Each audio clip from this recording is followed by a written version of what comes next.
55 गुंठ लागण आणि 15 गुंठ खोडव, त्याच्यामध्ये म्हणजे 70 गुंठ झाले. 70 गुंठ. ह्याच्यामध्ये आपण 56,000 रुपये एकूण खर्च केला, सगळा चांगलं बिगलं सगळ्या खतबी. आणि त्यांचा 138 टन होता इंगळीला, पट्टणकोटला इंगळी. एक नाही त्या गावात लागणीचा कोणाचा उतार पडलेला नाही अति पावसामुळे. त्यांचं रान त्याच गावात आहे, ते काही गावाच्या बाहेर किंवा एकट्याच माळावर आणायच्यातला भाग नाही. शेजारी सगळे एखाद दुसरा शेतकरी सवावर आहे, 1.25 टनावर. ह्यांचं 2 चपड गेलं कसं काय? पण डोस किती टाकले? 2च, पडव्याला एकच. एखाद दुसरी फवारणी गरजेनुसार केली असते. फवारणी आपणच दिलो होतो, सगळे आपण दिली. ते काय तुमच्या अगोदरपासून ती ओळखीची शेतकरी. मग आता प्रश्न असा इंगळी रुई पट्टणकोटला इंगळी सांगोळी असं नाही. तर प्रश्न असा आहे की असे रिझल्ट येतात. मग पुन्हा आम्ही उलटे केले की बाबा ह्याच्यात काय नेमकं होत आहे. म्हणजे वर सांगायचं झालं तर काय, खतं आपण मुरली म्हणतो, तर मुरली म्हणजे नेमकं काय सायंटिफिकली माहित पाहिजे ना, काय मुरली म्हणजे खतं काय होतं. किंवा काल आम्ही ज्यावेळी तिथं 8 एकराचा डोस तयार केला, त्यावेळी मागच्या महिन्यामध्ये आम्ही जी खतं तिथं तयार केली, तिने काय केलं तर 150 पोत्याचं एकदमच तयार केलं 5 भावात मिळून. तर ते रात्री तिने वजन वाईज वाटून घेतलं. तर अक्षरशः गांडूळ खताचं दुकान असतो का नाही, ते एकाचे 4 करायला पाहिजे. किंवा ते मोठीच्या लहान 4 पावडर येते की नाही, हे 2 कण एकत्रित केले जेवढी साईज होते एवढ्या साईजची सगळी खतं रूपांतर. कुठं तरी एखादा पांढरा कण दिसते, एवढं एका महिन्याच्यात तयार झालं. आणि इतक्या चांगल्या पद्धतीने तयार झालं की उंदरे खायला लागले. एवढं रसायन घालून जर त्याच्यात प्राण्यांना खाण्यासाठी योग्य वाटलं तर याचा अर्थ त्याच्यामध्ये जैविक गोष्टी किती वाढल्या. ते म्हणजे रानात गेलो म्हणजे भरपूर माती असते, 8-9 लाख किलो. रानात गेल्यावर काही ते उंदराचा विषय येतो. एवढं ते आणि पूर्णपणे सुगंधित असते. अजून सुद्धा चालते ते. काय आता जो डोस तयार केला त्यांनी ते दुसरा होता. ऍक्च्युली 3 वेळा तिसऱ्यांदा आपण तयार केला तिथे. तर प्रश्न कसा आहे बघा, 2015 सालापर्यंत तुम्ही एक्झॅक्टली जे काही वाचले, ज्याच्यासाठी तुम्ही आला तेच सांगते. आपल्या भारतामध्ये विद्राव्य खतं जी आहेत ती साधारणतः 1990 पासून वापरायला चालू झाली, 90-91 पासून. त्याच्या अगोदर ड्रिपची खतं किंवा एकोकनिस असला प्रकार नव्हता. आता ही जी टेक्नॉलॉजी आली ही मूळची इस्रायलवरून आली. इस्रायलमध्ये तुम्हाला माहिती आहे वाळूची बेड आहेत, माती नाही आहे. आणि त्या बेडमध्ये किती जरी प्रयत्न केले, किती जरी सेंद्रिय खतं वापरण्याचा प्रयत्न जर आपण केला तर जीवाणू वाढू शकत नाही. आणि सेंद्रिय खतं ते लोक वापरू शकत नाही. त्याचे मेन कारण सांगतो, 45 समजा इथं तुम्ही सांगितले आमच्या गावाला असं खत आहे फुकट न्या, तरी टनाला 45,000 रुपये खर्च आहे इथनं न्या. आणि जर समजा खताची कॉस्ट 20-22 हजार रुपये टन आजची होणार चांगल्या क्वालिटीत द्यायचं म्हटलं तर 25 अधिक 45,000 रुपये किती झाले. मग ते हे शक्य नसल्यामुळे त्या लोकांनी काय केलं असं समजून होते. म्हणजे आता एक आहे, आता तुम्ही म्हणणार की सुरुवातीच्या 10 वर्षात का सांगितले, 10 वर्षात आम्हाला पण माहित नव्हतं, बरोबर आहे का. किंवा आपलं नॉलेज तिथपर्यंत पोहोचलंच नव्हतं. तुमचा फक्त सातत्याने कसा फायदा होईल आणि तुम्ही रसायनापासून जसं जेवढं कमीकडे तुम्ही या. आता आज रोजी आपण जे सांगतो याच्यामध्ये जमिनीतले डोस आहेत ते थोडेफार आपण 25% कमी केले, 50% पण काही शेतकऱ्यांच्यात केलेत, काही उत्पन्नात फरक पडले नाही. फक्त ड्रिपचे आपण 90% कमी करू शकतो. किती टक्क्यापर्यंत? 90. म्हणजे न पटण्यासारखी गोष्ट आहे. करून बघा, 100% आपण करून देऊ. त्या टेक्नॉलॉजीचा वापर केला किंवा त्या लेवलला गेलं तर आपण ड्रिपच्या ठिबकच्या खतांमध्ये 90% बचत करून सुद्धा तुमचं उत्पादन तेवढं किंवा त्याच्यापेक्षा जास्त करू शकतो. आता हे शक्य आहे सायन्सच्या भाषेत सांगायचं म्हटलं तर नॅनो टेक्नॉलॉजी म्हटलं जातं. आता उदाहरणार्थ सांगू तुम्हाला, आता हे 2000 पुढचं 22 पासून साधारणतः 2035 पर्यंत हे 10-11-12 वर्ष फक्त सगळीकडे नॅनो टेक्नॉलॉजी. रोज तुमच्या कानावरती एकदा तरी नॅनो शब्द यांना पर्याय नाही त्याला काही. आता सुद्धा जगातल्या नामांकित 5 का 6 कंपनी त्यांनाच फक्त नॅनो टेक्नॉलॉजी परमिशन आहे. त्याच्यामध्ये पण कोणी कॅल्शियम बनवलंय, कोणी काय बनवलंय. भारतामध्ये इफको नॅनो युरिया आणले मार्केट, खूप कॉस्टली आहे ते, अर्धा लिटर. त्यामुळं जगात पहिल्यांदा नॅनो युरिया भारतात असं जर कुठं वाचलं असेल तर ते 100% खरं आहे. सरकारामध्ये वगैरे काही पण सांगितलं जातं ही टेक्नॉलॉजी जगात पहिल्यांदा आपण आणली वगैरे वगैरे, तर ते काही खरं नसते, कोण बघत नाही. पण हे मात्र 100% खरं आहे. नेटवरती मी सर्च केले. आता एक आहे, या टेक्नॉलॉजीचा इफेक्ट किती सांगितला जातो तर साधारणतः 50 किलो शेतामध्ये खत टाकणं आणि 250 ग्रॅम ह्या माध्यमातून जाणं समान आहे. आता हे 100% खरं आहे. तुम्ही म्हणजे वेगवेगळ्या माध्यमातून आपण चेकिंग केलं तरी तुम्हाला भविष्यात सुद्धा किंवा तुम्ही जर स्वतः प्रयोग करायचं म्हटलं तरी शक्य. मग प्रश्न असा आहे की 50 किलोचं काम जर 250 ग्रॅममध्ये होत असेल बरोबर तर राहिलेलं खत जातं कुठं? वाया जात. आता हे वाया जाऊ नये म्हणून ही टेक्नॉलॉजी आहे. आता नॅनो म्हणजे पण तुम्ही समजून घेतलं पाहिजे काय सूक्ष्म मधल्या सूक्ष्म. आता 1 युरियाचा कण धरला आपण गृहीत धरला तर त्याचे 45 ते 55,000 छोटे छोटे छोटे कण व्हावे लागतात पाण्यात विरघळल्यावरती किंवा मातीच्या संपर्कात आल्या जीवाणूंनी हे केल्यानंतर. त्यावेळी 1 2 3 4 5 असे ते काय करू शकतं देऊ शकतं. उदाहरणार्थ कसं आहे एखादं समजा ह्या कागदाला एखादं असं गोल गोल पडलं असेल तुम्हाला एखादा पदार्थ दिला ह्यातनं जाणे एक पथी करा तर तुम्ही बाबा एक 15 पार्ट केले ह्यातनं मग त्यातनं जात नाही मग 15 आहे त्याची परत आणि 2 केले 30 झाले त्यातनं जात नाही तर 30 आहे ते एकातले परत आणि हे केले 60 झाले 60 टाकल्यावर यातनं जायला लागले खाली एक. म्हणजे ती लेवल जर गाठायची असेल तर युरियाच्या एका कणाचे कमीत कमी 45 ते 55,000 एवढे सूक्ष्म कण व्हावे लागतात. त्या पटीत ते घेतलं जातं. आता युरियाचे 45 ते 55,000 आपण जे मोठी खतं वापरतो ग्रॅन्युलर त्याचे 1.5 ते 2 लाख कण व्हायला पाहिजे एका कणाचे. त्यावेळी ते पीक घेऊ शकतं एवढं सूक्ष्म स्वरूप त्याचं आहे. आणि मग अशा सूक्ष्म स्वरूपात तुम्ही एखादी गोष्ट आणली तर ती पिकापर्यंत थ्रोपास म्हणतो नाही कारखान्यात वगैरे आपण त्या वाहनाला डायरेक्ट परमिशन आहे तसं डायरेक्ट पिकामध्ये फवारलं किंवा डायरेक्ट त्या पिकामध्ये जाऊ शकते त्याला कोणाच्या परवानगीची गरज नाही. मग आता प्रश्न पडतो की आपण ज्या फवारणी वगैरे जे करतो त्याच्यामध्ये सुद्धा आमचा अमिनो ऍसिड बेस मायक्रोन्युट्रिएंट असतील वगैरे वगैरे आपण फवारणी वगैरे देत होते तर त्याला एक बऱ्यापैकी थ्रोपास असतो. पण बाकी जर तुम्ही 19 किंवा डायरेक्ट काही कॅल्शियम नायट्रेट वगैरे फवारलं घेत असाल तर ते पानाच्या फक्त काय केलं जातं म्हणजे टोमॅटो आपण म्हणतो की जे होल असतात लहान लहान त्या होलमधनं फक्त आत ते घेतलं जातं बरोबर आहे. त्यातले किती टक्के आत जाते कोण सांगू शकत. अगदी मायनर गोष्टी असतात राहिलेलं ते तसंच जसं आपले कसं आहे मृत पेशी वगैरे ह्या त्वचेच्या खाली थर असतोय पण त्याच्या आत जिवंत पेशी असतात तसंच राहतं ते लक्षात आलं का ते बाहेर जाऊ शकत नाही. तसं ते रसायन आहे ते त्याच्या आतमध्ये कोटिंग करून ती तशा पद्धतीनेच राहते त्याचं काय रिॲक्शन बी होत नाही फक्त पानं थोडेसे जाड बीड रपटप अशी दिसणार तुम्हाला त्याला त्या आत काही इफेक्ट होत नाही. मग आता एक आहे की त्याचं जेवढं सूक्ष्म स्वरूप तुम्ही करायला जाल तेवढं त्याचा कसं आहे त्याला थ्रोपास किंवा एंट्री अर्जंट होणार आणि ते लगेच पोहोचणार तुमच्यापर्यंत लक्षात आलं. आता एक आहे आपण जे खतं मुरवत ठेवतोय किंवा ह्या पद्धतीनं खतं विघटित करून ठेवतोय हे कुठेतरी भविष्यात किंवा कालांतरानं हळूहळू सूक्ष्म सूक्ष्मकडे जातात. आता डोळ्याने दिसणार काय सांगितलं मी की महिन्यापूर्वी खतं मिसळली होती ती साधारणतः एकदम गऱ्या एवढी 1-2 गऱ्याचं कणी एवढे साईज तिची आत्ता झालेली आहे आणि काही दिवस ठेवलं तर तुम्हाला माहिती आहे आणि सूक्ष्म होते ते चहाच्या पावडर एवढे सुद्धा होते. आता ह्याला नॅनो म्हणता येत नाही हे नॅनोपेक्षा खूप जास्त आहे म्हणजे 40 ते 45,000 पट जास्त आहे. पण पुन्हा ते पाण्यात विरघळलं परत आणि त्याच्यावरती जीवाणूची प्रक्रिया झाली तर मग निश्चितपणे ते काय होते सूक्ष्म मधल्या सूक्ष्म होत जातं. आता एक आहे की जीवाणूंचा आकारच आता एक सगळीही साधनं आहेत. आता नॅनोमीटर आहे मायक्रोमीटर आहे सेंटीमीटर आहे मिलीमीटर आहे मीटर आहे बरोबर आहे का. तर एकाच एककामध्ये ज्यावेळी तुम्हाला तुलना सांगितलेली एकाच एककामध्ये त्यावेळी तुम्हाला त्याची फरक आहे. 1 सेंटीमीटर मध्ये सांगितले तुम्हाला सांगितलं 40 सेंटीमीटर मोठा का 1 मीटर मोठा तर 1 मीटर मोठा बरोबर आहे कारण एकक वेगवेगळे असल्यामुळे ती एकला महत्व देऊ नका. पण सेंटीमीटर मध्ये सांगितलं तुम्हाला 1 सेंटीमीटर मोठा का 40 तर 40 मोठा. मग एका एककामध्ये जर सांगितलं 1 युनिट मध्ये सांगितलं तर तुम्हाला ते कळणार. तर आता जीवाणूंची साईज जर तुम्ही बघितली किंवा गुगलला टाकून बघितलं तर अर्धा म्हणजे 0.5 नॅनोमीटर पासून 20, 22, 25 नॅनोमीटर पर्यंत साईज असते. आता पिकं ज्या सूक्ष्म स्वरूपामध्ये अन्न घेतात किंवा अन्न घटक घेतात त्याची साईज म्हटलं किंवा टोमॅटोची साईज म्हटलं की ज्या ह्याच्यातून पीक ज्या ओलामधून पीक ते खत किंवा काय जे तुम्ही ते आत घेणार आहे त्याची साईज बघितली तर ही ह्या रेंजमध्ये असते म्हणजे एवढी कमी नसते पण एक 20, 22, 25 नॅनोमीटर पर्यंत असते. मग एक आहे की तुम्ही फवारलेल्या गोष्टी त्या पानामध्ये आत जाव्या असं तुम्हाला वाटत असेल तर त्याची निश्चितपणे साईज किती पाहिजे एवढीच पाहिजे.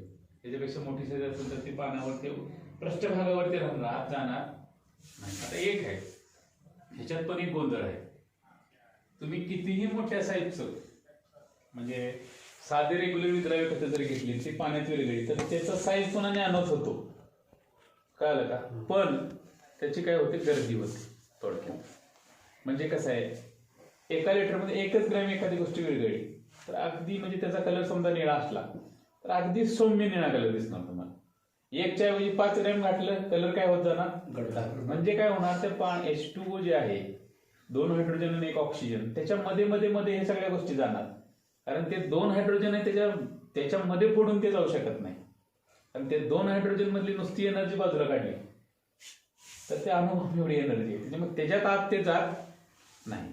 मग आता कसं आहे, 2 एक इथे H2O चा एक अणू आहे, इथे H2O रेणू आहे, तर दोन्हीच्या मध्ये कुठं तर ते आहे, फेंट जाते. परत असं करत करत करत 1 ग्रॅम 2 ग्रॅम 5 ग्रॅम एक्सेस झालं की ती विरघळायचंच बंद होणार. पुन्हा ते तळाला जाणार. त्याला आपण काय म्हणतो, सॅच्युरेशन पॉईंट, म्हणजे विरघळायचं बंद झालं. तर आता हे जेवढं सूक्ष्म विरघळलं कमीत कमी, तेवढं ते पिकापर्यंत फास्ट डिलिव्हर होणार, म्हणजे फास्ट जाणार ते पिकामध्ये, मुळीत नसू दे किंवा पानात नसू दे. आता आपलं सगळं जे प्रचलित शास्त्र आहे, हे कसं आहे, हे 1 ग्रॅम असलं तर मग तुम्ही 2 ग्रॅम केल्यावर जास्त येते असं तुम्हाला वाटतं, शास्त्रज्ञांना वाटतं, पण तसं नाही. 1 ग्रॅम पेक्षा अर्ध्या ग्रॅम रिझल्ट चांगला आहे. हे उलटे शास्त्र आहे. मग ह्यालाच आता लोकांनी काय केलेलं आहे की नॅनो टेक्नॉलॉजी नाव दिलेलं आहे. आणि आता इथनं पुढे हे कोरोना आला नाही तर आत्ताच नॅनोचे प्रोडक्ट तुम्हाला आहेत, आत्ता सुद्धा माहित नाहीत, फक्त द्राक्ष बागायतदार लोकांना माहिती आहे नॅनो टेक्नॉलॉजीचे प्रोडक्ट. मग ते सांगताना काय सांगणार, बाकीच्यांचं नॅनो टेक्नॉलॉजीचं आमचं 0.34 आहे, बाकीच्यांचं 5 किलो सोडत असला तर आमचं फक्त 1200 ग्रॅम सोडा, आमचं 1500 ग्रॅम सोडा, 4 ते 5 पट कमी करा असं सांगितलं जातं. आता ते काय, त्याची जर एकूण डेफिनेशन जर बघितली तर 5 पट प्रमाण कमी करणं हे बरोबर आहे, काही चुकीचं नाही. पण प्रश्न असा आहे की ते खरोखर नॅनो पार्टिकल आहेत का नाही, ते किती साईजचे असतात, हे सगळी तांत्रिक माहिती पाहिजे. आता एक शेतकरी म्हणून हे कशाच्या साह्याने मोजता येणार नाही, तुम्हाला नाही, मला येणार नाही. कुठली तरी कंपनी त्याच्यावर छापते किंवा काहीतरी विश्वास ठेवूनच ते करायला पाहिजे.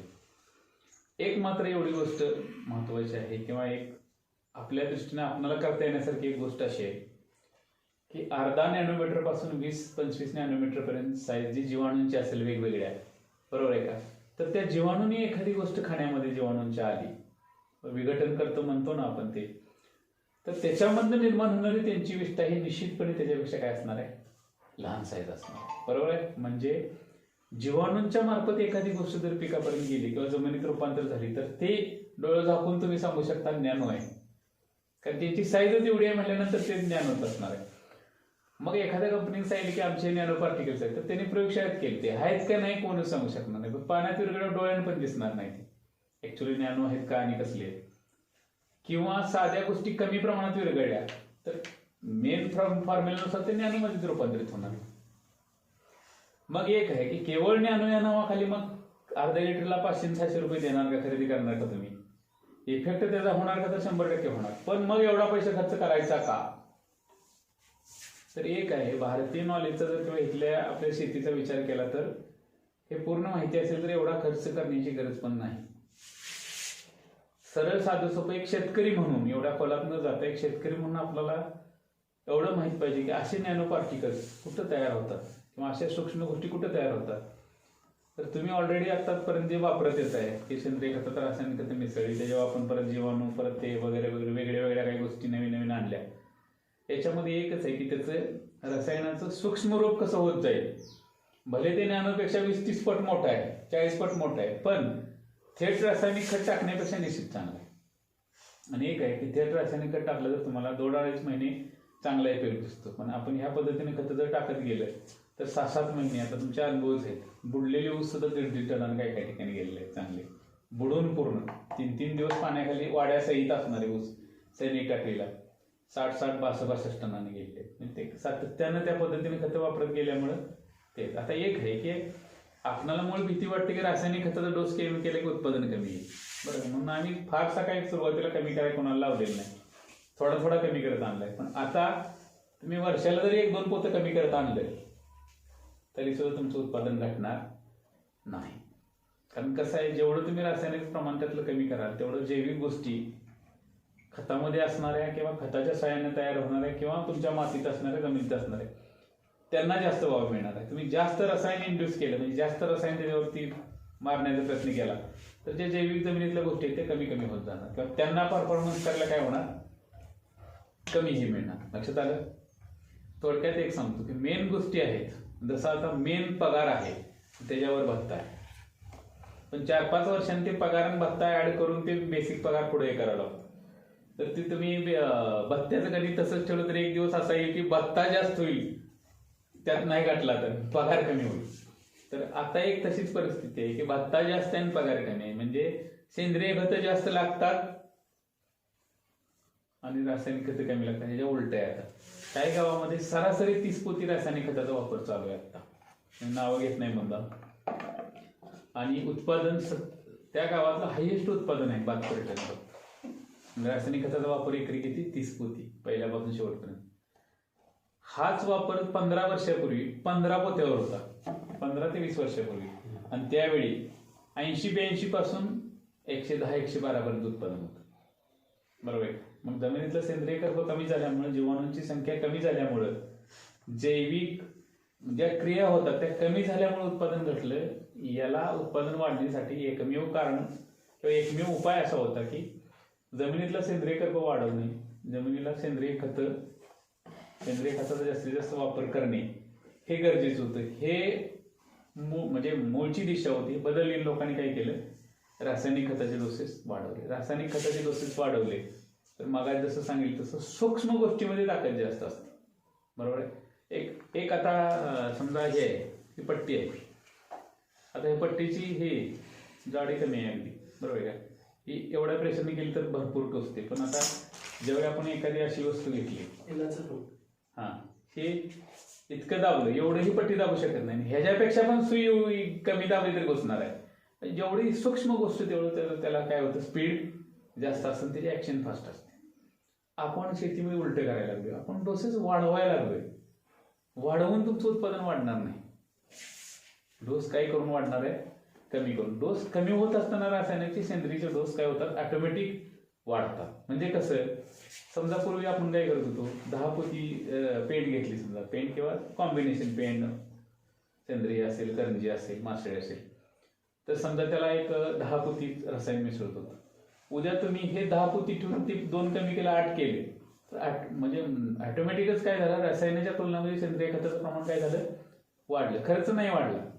आता आम्ही याचा एक प्रयोग करून बघितलेला सांगतो तुम्हाला. गुंकीमध्ये संभाजी मोहिते म्हणून एक शेतकरी आहे, त्यांच्यात बहुतेक 17-18ला प्रयोग केला की त्यांना पण मी समजावून सांगितलं. त्यांच्या पण लक्षात आलं की हे जे आपण ग्रॅन्युलर वगैरे मोठी खतं वापरतोय, हे जवळपास त्यातले घटक जर सोडले आपण, म्हणजे समजा 12-32-16 आहे, त्यात 12 नायट्रोजन आहे, 32 फॉस्फरस आहे, 16 पोटॅश आहे. हे जर मेन त्याचं कॉम्पोजिशन सोडलं तर त्याच्यामध्ये बऱ्याच इम्प्युरिटी असतात. लक्षात आलं. उदाहरणार्थ, तुम्ही मळणी करत असताना चांगलं स्वच्छ सोयाबीन त्या पाहिजेतनं मागं पडलं, बरोबर आहे का, त्याच्या मागच्या चाळ्यातनं काटकं आणि माती असलेले सोयाबीन पडतं बघा. आणि त्याच्यानंतर परत सांडलेलं पण कुठं कुठं असतं. तर ते सांडलेली क्वालिटी म्हणजे हे ग्रॅन्युलर खत. तुम्ही 12-32 वगैरे वापरता, एवढे त्याच्यामध्ये फार मोठी प्युरिटी असत नाही. त्यात घटक येणार तेवढे, पण अनवॉन्टेड गोष्टी, नको असलेली पण इम्प्युरिटी, त्यात अशुद्धता येते. कारण तसं काय त्याच्यावर लिहिलेलं असतं तेवढं कॉम्पोजिशन आलं म्हणजे झालं, बाकीचं कोण काही विचारत नाही. विद्राव्य खत आहेत ते कसं, त्याच्यापेक्षा थोडंशी चांगले, म्हणजे मेन चाळ्यातनं जी सोयाबीन येते ती म्हणजे विद्राव्य खत. आता प्रश्न असा आहे, त्याचे पार्टिकल्स आहेत, म्हणजे आकार त्याचा सूक्ष्म असणार, त्याचं रूपांतर विघटन करायला सोपं असणार जीवाणूंना, जेवढा आकार आहे. पण तरी परंतु जी खतं जीवाणूंमार्फत रूपांतरित होऊन पिकामध्ये जातात तीच ज्ञान स्वरूपात असतात. लक्षात ठेवा. हे जात असताना अशा स्वरूपात गेलेले कुठलेही खत, कुठलेही अन्नद्रव्य पिकामधली ताकद किंवा एनर्जी खर्च करत नाही, हे लक्षात ठेवा. उलट पिकाला ती एनर्जी काय होते, मिळते. कारण ते पिकामध्ये शोषण होत असताना अमिनो ऍसिड वगैरे वेगवेगळ्या बायोलॉजिकल ह्याच्यामध्ये शोषण होतं. आता शास्त्रज्ञ पूर्वी काय मानत होते की 13-0-45 समजा आहे, तर ते पाण्यात विरघळले की पोटॅश 13-0-45 म्हणजे पोटॅशचं एक आयन तयार होणार, नायट्रेटचं एक होणार, बरोबर आहे का. वनस्पतीला नायट्रेट पाहिजे असलं नायट्रेट शोषण करणार, पोटॅश पाहिजे असलं के शोषण करणार, असं त्यांनी करत होते. म्हणजे असं गृहीत धरलं जात होतं. आता काय आहे की विद्राव्य खतानं उत्पादन वाढत गेलं. तर विद्राव्य खताचा मूळचा डोस टोटल 2250 ग्रॅम आहे एकरी. कळलं का? तुम्ही आता 22.5 किलोवर आहे काय मला माहित नाही, म्हणजे रोज द्या पण 2250 ग्रॅम असं मूळचं सांगितलं सगळं मिळून. आता काही कन्सल्टंट 25 किलो पर्यंत डबल देतात एका वेळी, तर 2.5 किलो सुद्धा तेच काम करणार, 2.5 किलो सुद्धा तेच काम करणार किंवा त्याच्यापेक्षा जास्त करणार 25 किलो पेक्षा. पण खर्च काय 10 पट काय येणार, कमी आहे. पण त्याच्यासोबत दुसऱ्या काहीतरी गोष्टी बायोलॉजिकल ज्या आहेत, जैविक, की ज्याच्यामध्ये जीवाणू वगैरे आहेत किंवा लाईव्ह आहेत, जीवाणूंनी तयार केलेल्या आहेत, त्या गोष्टी तुम्ही काय केल्या पाहिजेत, वापरल्या पाहिजेत त्याच्यासोबत, म्हणजे वनस्पतीचे अर्क वगैरे. तर ते 100% काय होणार, काम करणार किंवा तुम्हाला ते रसायनाचं प्रमाण कमी करून सुद्धा तुम्हाला आहे तसे रिझल्ट येणार. पहिली गोष्ट एक आहे की छातीटोपपणे तुम्ही भाजीपाला वगैरे करत असाल, नंतर वेगवेगळी व्हॉल्व सिस्टम असेल, बरोबर आहे का, तर पहिला प्रयोग तुम्ही करू शकता. तुमचं जे काही प्रॅक्टिस आहे, तुम्ही जेवढी काही खतं सोडताय, एका व्हॉल्वला बरोबर निम्म करून सोडा, काहीच जीवाणू बिवाणू काहीच करू नका. त्यावेळेला म्हणजे 10 सोडत असलं तर एका व्हॉल्वला 5च सोडायची. तुम्ही निरीक्षण करा तुमचं उत्पादन कमी येतंय का, तुम्हाला काही कमी येणार नाही उत्पादन, उलट प्रसंगी वाढलेले सुद्धा बघायला मिळेल. म्हणजे ह्याला कसं आहे, ऑप्टिमम लेवल ज्याला म्हणतो आपण, मी कुणीही काढून बघितलेली नसते. एखाद्या कंपनीचं सेमिनार होतं, ते जे सांगतात तेच लोक काय करतात, आंधळेपणानं हे करतात, बाबा हे खत आहे, ते खत आहे, हे एवढं चांगलं काम करतं, तेवढं म्हणलं की. आणि द्राक्ष बागायतदार किंवा इतर भाजीपालावाले नवीन ग्रेडच्या शोधात असतात. नवीन काय आलं की आपल्यात पहिली ट्रायल घ्यायची. लक्षात तसं काही नवीन, उलट कसं आहे, नवीन त्या गोष्टी असतात म्हणजे त्या मॅन्युफॅक्चरिंगच्या दृष्टीने, म्हणजे तयार करण्याच्या दृष्टीने नवीन असतात. ह्याचा अर्थ तुमच्यात ते फायदा देतील हे काय कोणी सांगू शकत नाही. मग मार्केटचे ट्रेंड बघून काय केलेलं आहे, कंपनीने वेगवेगळ्या ग्रेड्स आणलेल्या आहेत. मूळचे 4च ग्रेड आहेत, तुम्हाला माहिती असेल. 1261 आहे, 13045 आहे, 0050 आहे आणि 0134 आहे. ह्याच कमी जास्त करून त्याच्यात urea, ammonium sulphate, ammonium nitrate हे कमी जास्त प्रमाण करून मिश्रण करून ते वेगवेगळे ग्रेड बनवलेले असतात. ते काही वेगळं एक ग्रेड म्हणजे आहे असंच कुठं तर खाणी सापडलं आणि ते तुम्हाला ग्रेड आणून दिलं असलं काही नाही. ते केमिकलची आहे, किती टक्के काय मिसळ, किती टक्के काय मिसळ, त्याच्यावरती ग्रेड ठरते त्याची. म्हणजे ते काही वेगळं आहे अशातला भाग नाही. पण प्रश्न असा आहे की ह्या कुठल्याही ग्रेडर काही जरी वापरलं तर जोपर्यंत हे जीवाणूंच्या मार्फत जात नाही तोपर्यंत त्याचं रूपांतर नॅनो पार्टिकलमध्ये सूक्ष्म स्वरूपात होत नाही, तोपर्यंत पिकांनी त्या गोष्टी घेतल्या तर तिथे तेवढे फायदे होत नाहीत. आता एक आहे की 100% त्यांची गोष्ट चुकीची आहे अशातला भाग नाही.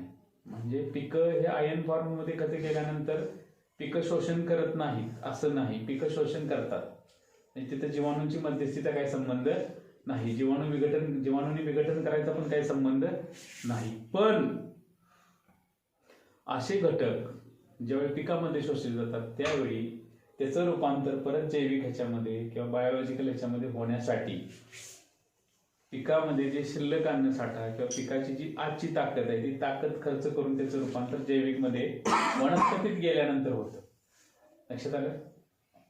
म्हणजे असे 2 गट आपण पाडले, म्हणजे ते फवारणीतलं असेल, ठिबक मधनं खतं असतील किंवा जमिनीत टाकले खतं असतील, ती खतं पिकामध्ये गेल्यानंतर 2 मुख्य प्रभाव आहेत. एक एनर्जी ड्रेन करणारे, म्हणजे त्याच्यातली ताकद, मराठी ह्याच्यात समजण्यासाठी ताकद म्हणा तुम्ही, किंवा त्यातली साखर किंवा त्यातले इतर बायोलॉजिकल घटक ड्रेन करणारे म्हणजे काढून घेणारे किंवा कमी करणारे. आणि एक आहे एनर्जी गेन करणारे, म्हणजे त्या ह्याच्यामुळे त्याची ताकद कमी होत नाही, उलट ताकद काय होते, वाढते. मग जीवाणू मार्फत ज्याचं विघटन होतं आणि असा एखादा अन्न घटक किंवा असा एखादा मॉलिक्यूल असेल पिकामध्ये शोषला जातो, त्यावेळी त्या पिकाची ताकद किंवा एनर्जी किंवा शुगर खर्च होत नाही, ती त्याला आहे तशीच वापरा. उलट त्याच्यासोबत जे काही जैविक मॉलिक्यूल त्यात गेलाय त्यातली कार्बन, हायड्रोजन जे काही आहे, ऑक्सिजन आहे, त्याच्यापासून त्या झाडाला परत काय केली जाते, एनर्जी दिली जाते.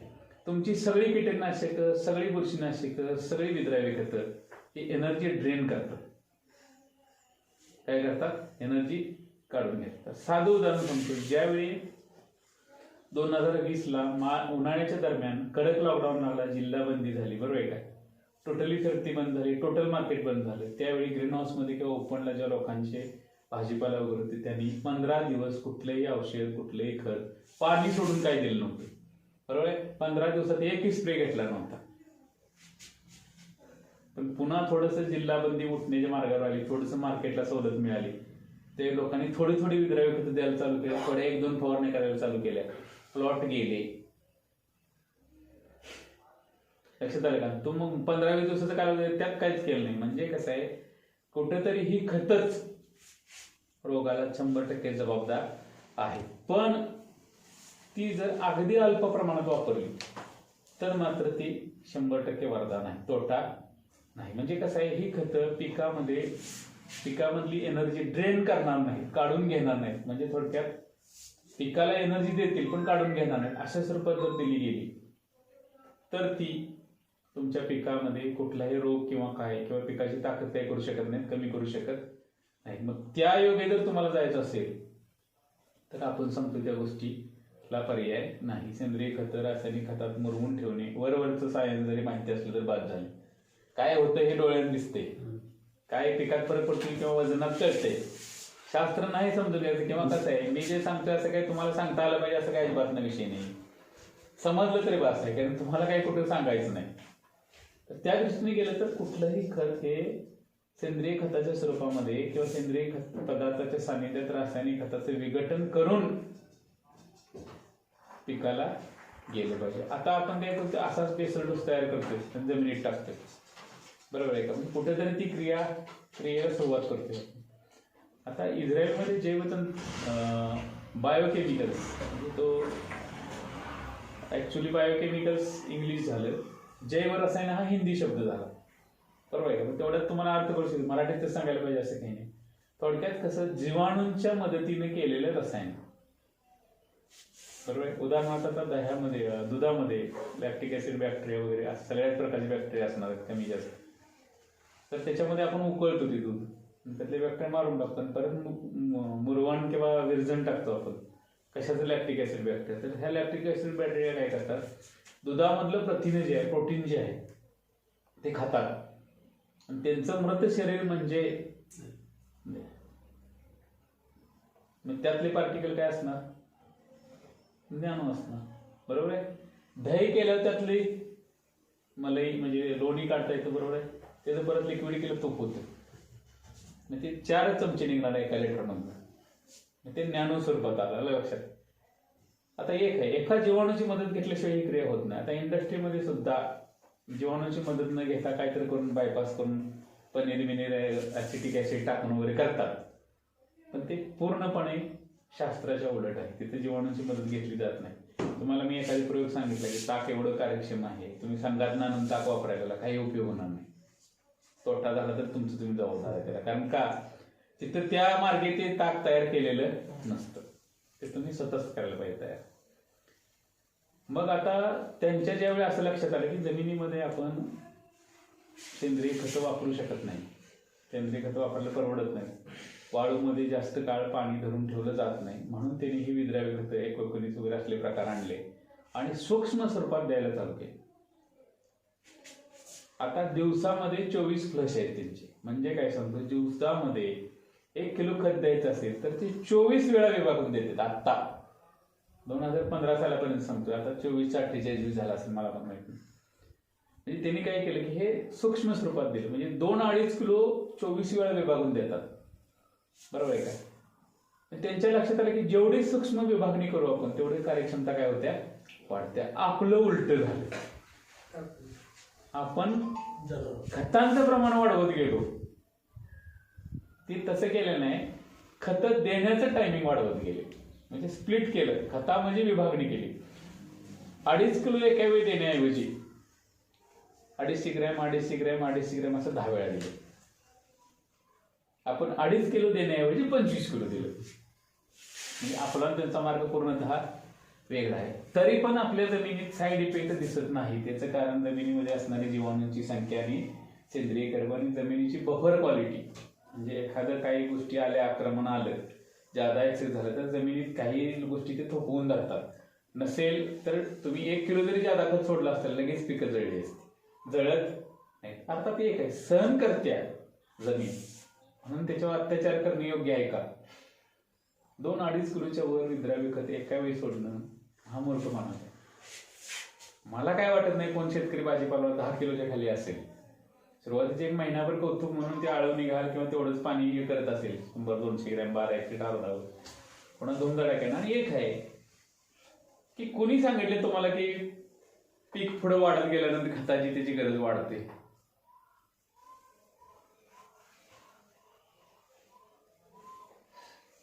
माणूस सिनेवरच गेला पगार वाढतो, कामाचे तास वाढतात का? वाढतात काय? कुणी सांगितलं की ह्या आठवड्यात 2.5 किलो द्या, पुढच्या आठवड्यात 3.5 किलो द्या, पुन्हा मोठं झालं 5 किलो द्या? कुणी सांगितलं? कोणी नाही सांगितलं.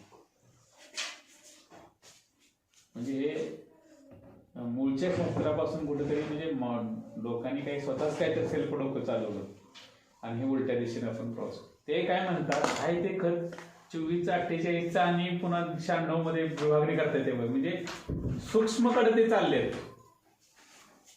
आपण उलट्या दिशेने चाललोय आपण. आणि बरोबर मी वही शेतकऱ्याचे बघितलेले आहे, काही कन्सल्टंट लोकांनी 25 किलो ढबूचा डोस एकरी, अगदी 24-24 10 किलो, 13-0-45 5 किलो, 0-52-34 5 किलो पाण्यात ही करा आणि एका वेळी द्या, एका एकऱ्याला. किती पट डोस झाला बघ. आता काही शेतकऱ्यांचे अनुभव सांगतो.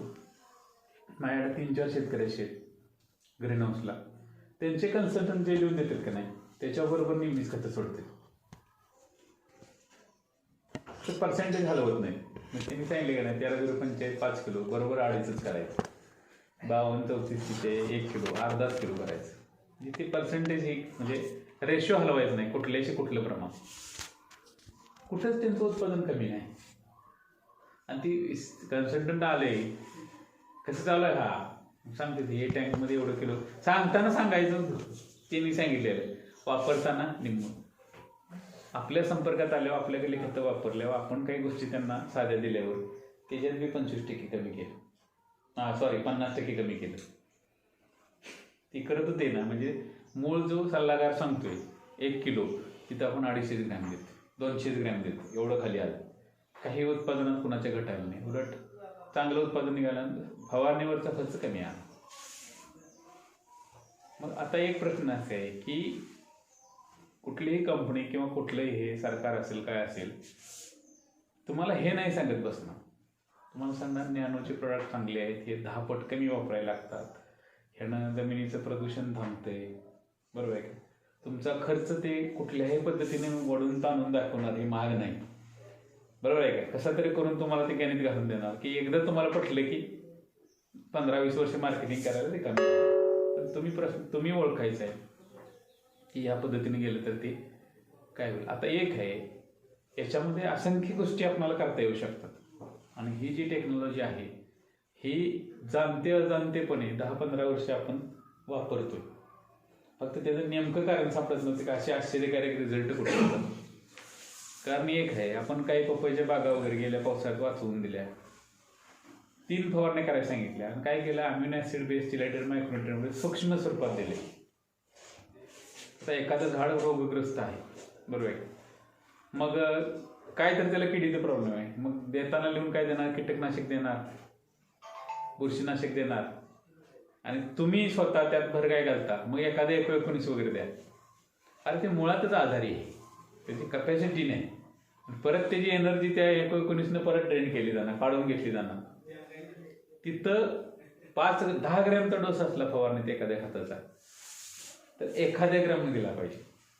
का तर त्याची ती कंडिशन नाही आहे, त्यातनं बाहेर पडल्यावर गेल ते, पण तोपर्यंत नाही. पण आपलं शास्त्र उलट सांगतं, शास्त्र बरोबर सांगतं, कुठं गोळ होतो तुम्हीच बघा.